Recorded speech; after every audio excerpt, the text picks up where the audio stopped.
Orang Kudus. Sobat Katolikana, saatnya kita simak kisah orang kudus yang dipersembahkan oleh Radio Katolikana. Penulis naskah Arif Setiawan.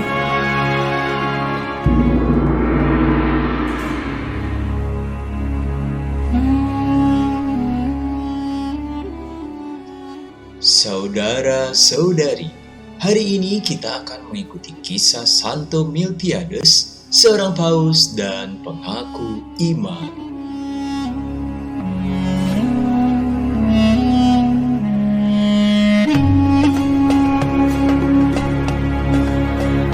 Miltiades dilahirkan di Afrika Utara. Pada tahun 311, ia diangkat menjadi paus. Sepanjang masa pontifikatnya, ia mengalami baik berakhirnya masa penganiayaan terhadap umat Kristiani maupun berkembangnya suatu aliran sesat di Kartago di bawah pimpinan Donatus yang disebut Donatisme. Salah satu ajarannya ialah bahwa sah tidaknya sakramen-sakramen tergantung pada suci tidaknya si pemberi sakramen itu. Pertentangan Miltiades dengan para Donatista tampak mencolok pada pengangkatan Caecilianus sebagai uskup Kartago. Kaum Donatista tidak menyukai dan menolak Caecilianus. Bagi mereka, Caecilianus adalah pendosa besar, dan oleh sebab itu ia tidak layak diangkat sebagai uskup. Dikatakan demikian karena Caecilianus sudah menyangkal iman Kristen sewaktu terjadi penganiayaan terhadap umat Kristen.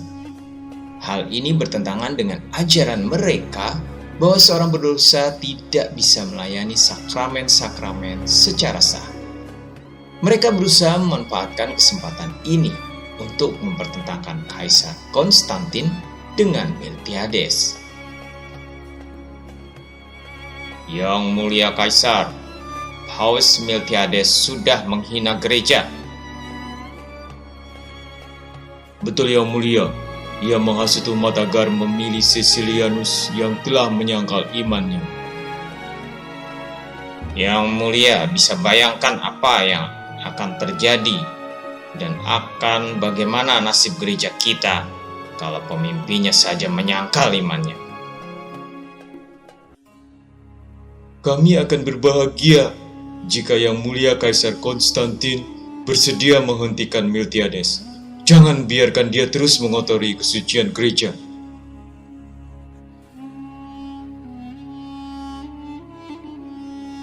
Namun Kaisar Konstantin tidak terpancing oleh taktik busuk mereka.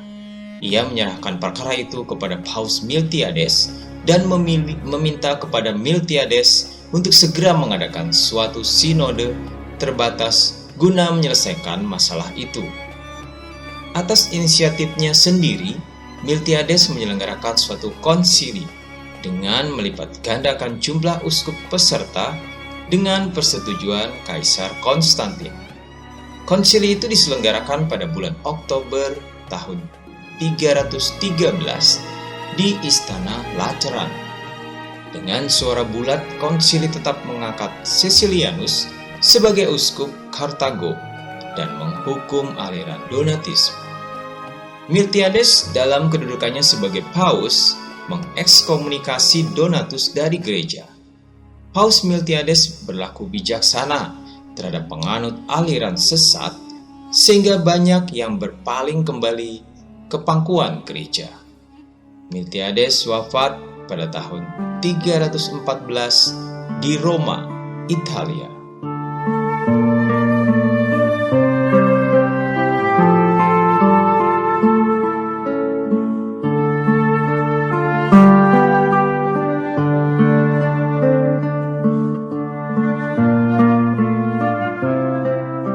Saudara-saudari, gereja merumuskan ajaran-ajaran iman yang berhubungan dengan api penyucian, terutama dalam Konsili Firenze dan Konsili Trente. Api penyucian disebut juga purgatorium. Penderitaan yang paling berat dalam purgatorium ialah kerinduan hebat karena belum dapat memandang Allah. Sedangkan pelipur yang paling besar ialah harapan akan memandang Allah dan selamat untuk selama-lamanya. Jiwa-jiwa di api penyucian diliputi sesal atas dosa-dosa mereka dan kerinduan hebat kepada Tuhan yang maha baik dan maha kudus.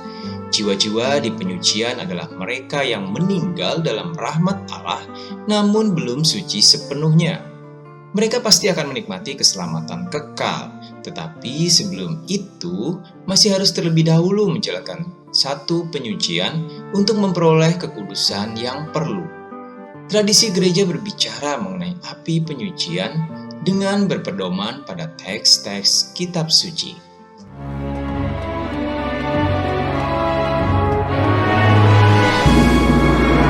Demikian kisah orang kudus hari ini.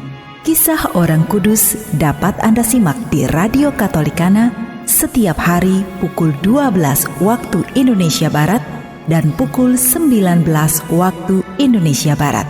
Sampai jumpa di kisah orang kudus selanjutnya.